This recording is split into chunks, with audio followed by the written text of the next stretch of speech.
श्यामल।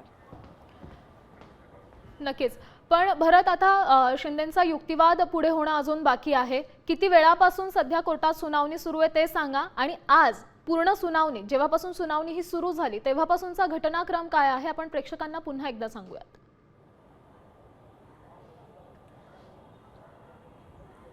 नक्कीच श्यामल, आपण जर पाहिलं तर जवळपास अर्ध्या तासापासून 34 मिनिटं झालेली आहेत ही सुनावणी सुरू झालेली आहे। या सुनावणीमध्ये काही महत्त्वाचे मुद्दे जे काय आहेत ते सुप्रीम कोर्टामध्ये कपिल सिब्बल यांच्याकडून मांडले जात आहेत। यामधला पहिला महत्त्वाचा मुद्दा म्हणजे शिवसेना पक्ष आणि चिन्हासंदर्भातील ही सगळी सुनावणी आहे। या संदर्भात अनिल देसाई यांनी ही याचिका दाखल केलेली होती आणि त्यावरती हा सगळा युक्तिवाद सध्या सुरू आहे। 2013 ते 2019 पर्यंत पक्षप्रमुख नियुक्त केल्यापासून जी काही कागदपत्र आहेत ती निवडणूक आयोगाला सादर केली होती, अशा पद्धतीचा युक्तिवाद हा कपिल सिब्बल यांच्याकडून करण्यात आल्याचं पाहायला मिळतंय।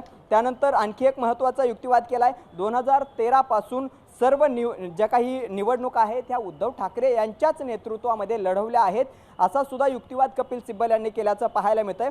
सरकारच्या कार्यकाळात म्हणजे आधी जे युतीचं सरकार होतं, महायुतीचं सरकार, आणि त्यानंतर महाविकास आघाडीचं सरकार, या दोन्ही सरकारच्या काळात एकनाथ शिंदे यांच्याकडून कधीच उद्धव ठाकरे यांच्याविषयी तक्रार करण्यात आली नाही, असा महत्त्वाचा युक्तिवाद या ठिकाणी करण्यात आला आहे। सप्टेंबर 2018 मध्ये मुख्यमंत्री उद्धव ठाकरे जे काही 18 मध्ये उद्धव ठाकरे पक्षप्रमुख होते आणि त्याच वेळी मुख्यमंत्री आणि त्यानंतरच्या काळामध्ये उद्धव ठाकरे यांनी एकनाथ शिंदे यांची विधानसभेत गटनेते म्हणून आणि सुनील प्रभू यांची प्रतोद म्हणून नियुक्ती केल्याचा युक्तिवाद सुद्धा कपिल सिब्बल यांच्याकडून करण्यात आलेला आहे।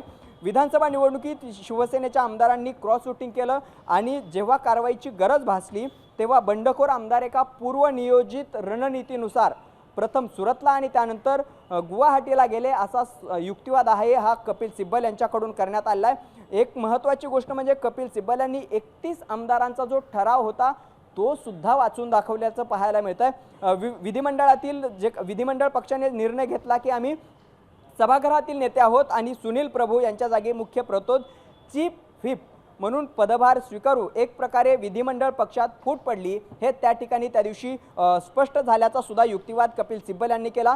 विधिमंडळ पक्षाचा गट आपला गटनेता किंवा मुख्य प्रतोद बदलू शकत नाही, या बदलांना मान्यता देणारा अध्यक्षांचा निर्णय बेकायदेशीर ठरवण्यात आल्याचा युक्तिवाद सुद्धा कपिल सिब्बल यांच्याकडून करण्यात आला।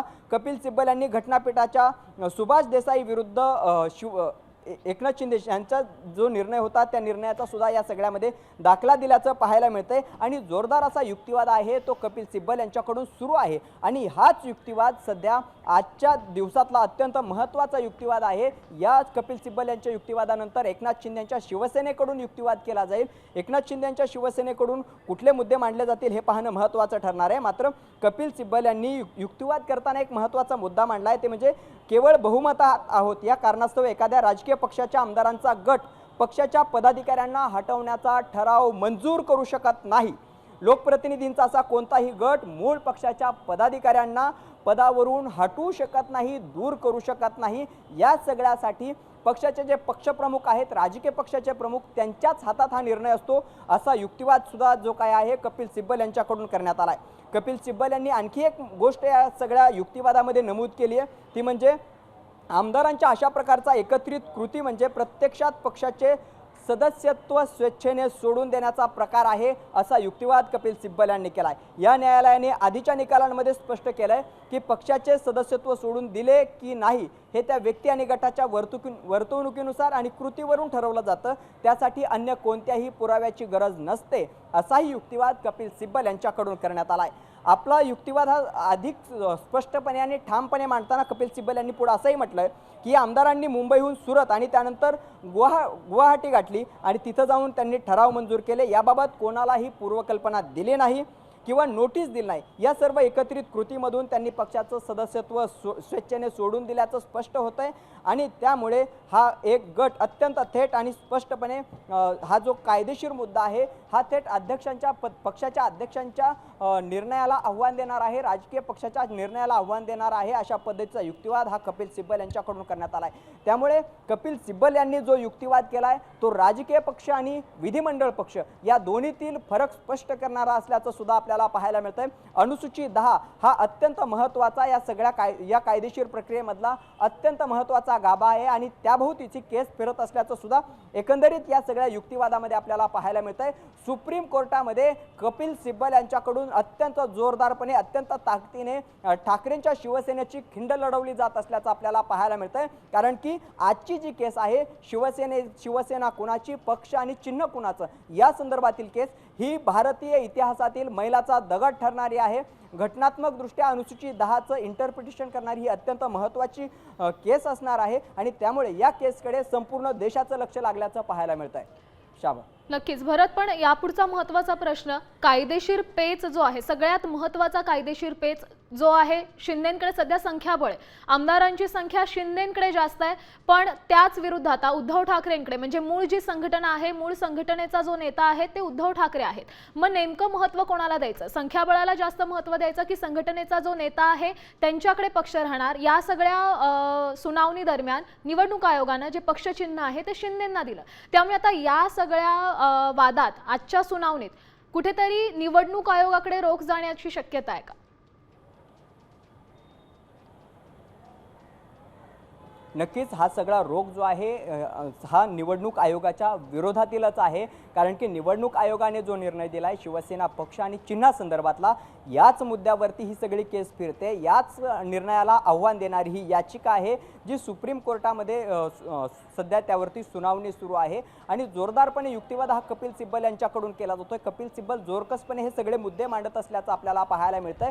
खरं तर शिवसेना राजकीय पक्ष आणि शिवसेना विधिमंडळ पक्ष या दोन गोष्टीमध्ये आपण जर पाहिलं तर एखादा विधिमंडळ पक्ष त्यात अनुसूचित 10 नुसार उपकलम 4 नुसार एक महत्त्वाची गोष्ट त्या ठिकाणी नमूद करण्यात आलेली आहे, ती म्हणजे कुठलाही पक्षाचे जे काही सदस्य आहेत विधिमंडळ सदस्य त्या पक्षातून बाहेर पडत असताना त्यांना दोन पर्याय त्यांच्या समोर राहतात। एक तर ते स्वतंत्र गट करून राहू शकतात किंवा एखाद्या पक्षामध्ये त्यांना मर्ज होण्याचा अधिकार असतो। मात्र भारताच्या इतिहासामध्ये ही अत्यंत महत्त्वाची केस आहे शिवसेना पक्ष आणि चिन्हासंदर्भातील। या केसमध्ये असं एकनाथ शिंदे यांच्या शिवसेनेकडून ज्यावेळेस पक्ष आणि चिन्हावरतीच थेट दावा सांगण्यात आला, त्यांनी स्वतःचा गट वेगळा केला आणि गट वेगळा करून त्यांनी थेट पक्षावरती दावा सांगितला आणि 2/3 जे बहुमत आपल्या बाजूने आहे, आमदारांचं संख्याबळ आपल्या बाजूने आहे, खासदारांचं संख्याबळ आपल्या बाजूने आहे, जिल्हा प्रमुख, विभाग प्रमुख आणि इतर पदाधिकाऱ्यांचं संख्याबळ आपल्या बाजूने आहे, असा सगळा हा युक्तिवाद होता। आणि याच युक्तिवादाच्या जीवावरती त्यांनी